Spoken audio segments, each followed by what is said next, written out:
সোমবারে দিয়ে দিলাম কালো জিরা, আর দিলাম আমি একটু লবণ দিয়ে দিলাম। পেঁয়াজটা অল্প ভাজা ভাজা হবে।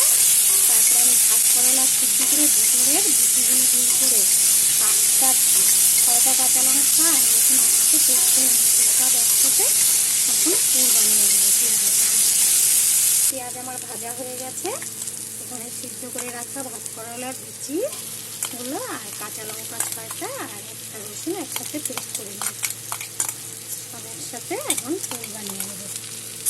আর দিলাম হলুদ অল্প, আর দিলাম লবণ, পেস্টের জন্য অল্প চিনি।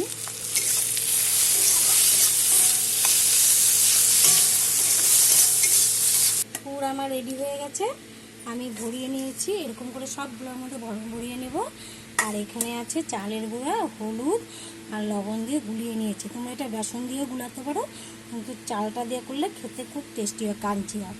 এখন আমি একটা একটা করে সব ভেজে নেব।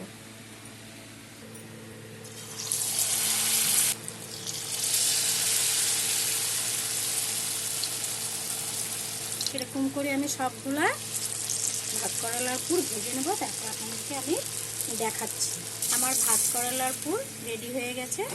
তোমরা এরকম করে বানিয়ে সব খাবে, খেয়ে বলবে কেমন হয়েছে। খেতে কিন্তু খুব টেস্টি হয়, গরম মাছের ভাতের সাথে খুব ভালো লাগে। লাইক করবে, কমেন্ট করবে, শেয়ার করবে। Thank you.